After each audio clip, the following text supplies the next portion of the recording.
ന്യായാധിപന്മാരുടെ പുസ്തകം 1-ാം 22-ാമത്തെ വചനം.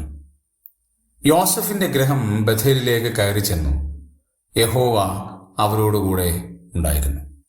യഹോവ അവരോടുകൂടെ ഉണ്ടായിരുന്നു എന്നുള്ള പദം 19-ാമത്തെ വചനത്തിലും ആവർത്തിക്കുന്നത് കാണാൻ കഴിയും. യഹോവ യഹൂദയോടുകൂടെ ഉണ്ടായിരുന്നു. അവൻ മലനാട് കൈവശമാക്കി. എന്നാൽ താഴ്വരയിലെ നിവാസികൾക്ക് ഇരുമ്പ് രഥങ്ങൾ ഉണ്ടായിരുന്നതുകൊണ്ട് അവരെ നീക്കിക്കളയുവാൻ കഴിഞ്ഞില്ല. യഹോവ ഉണ്ടായിരുന്നു എന്ന് പറയുന്നത് എത്ര അർത്ഥവത്താണ്.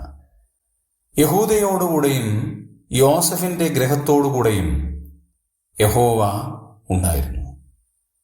പ്രിയമുള്ളവരെ, ഇത് നമുക്ക് ഏറ്റവും വലിയ ഒരു പ്രചോദനമാണ്.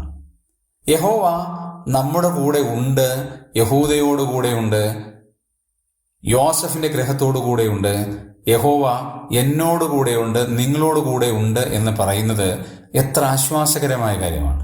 ഈ ലോകത്തിൽ ആരും നമ്മളെ സഹായിക്കാനില്ലാതിരിക്കുന്ന സന്ദർഭങ്ങളിലും നാലാമനായി ഇറങ്ങി വന്ന് ശദ്രക്, മേശക്, അബേദ്നെഗോവിനെ രക്ഷിച്ച അതേ യഹോവ നിന്നോടുകൂടെയുണ്ട്, എന്നോടുകൂടെയുണ്ട്.